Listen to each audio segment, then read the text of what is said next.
राजस्थान के थार रेगिस्तान में बसे एक उजाड़ से गांव के बाहर एक पुराना श्मशान घाट था, जहां दिन में भी सन्नाटा बोलता था और लोग कहते थे कि वहां जलने वाली चिताओं की आग कभी पूरी तरह बुझती नहीं।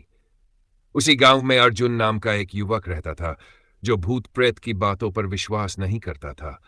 और एक रात वह अपने दोस्तों की शर्त के कारण श्मशान घाट पहुंचा, जहां आधी जली चिताएं, बिखरी राख और पीपल के पेड़ से टकराती हवा अजीब सी आवाजें पैदा कर रही थी।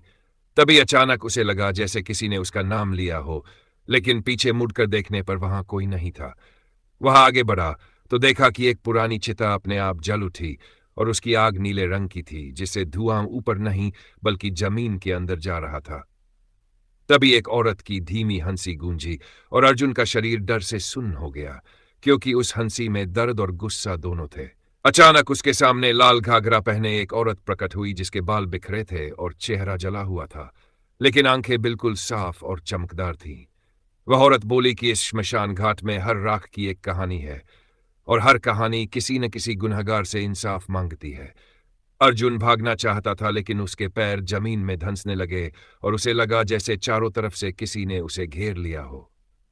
तभी उसने देखा कि आसपास की राख से इंसानी आकृतियां उठ रही है, जिनके चेहरे जले हुए थे और जिनकी आवाजें एक साथ कह रही थी कि हमें जलाया गया, हमें मारा गया, हमें चुप करा दिया गया।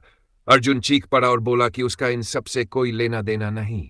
लेकिन तभी उस औरत ने उसकी आंखों में झांकते हुए कहा कि तूने सच जानते हुए भी चुप्पी चुनी थी, और यही सबसे बड़ा गुनाह है।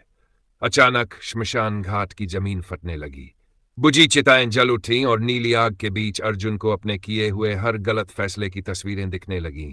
वह रोने लगा, माफी मांगने लगा, लेकिन श्मशान घाट में इंसाफ की कोई माफी नहीं होती।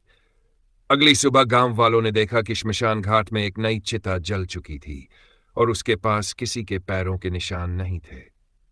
बस राख पर लिखा था कि जो चुप रहता है वही अगली चिता बनता है।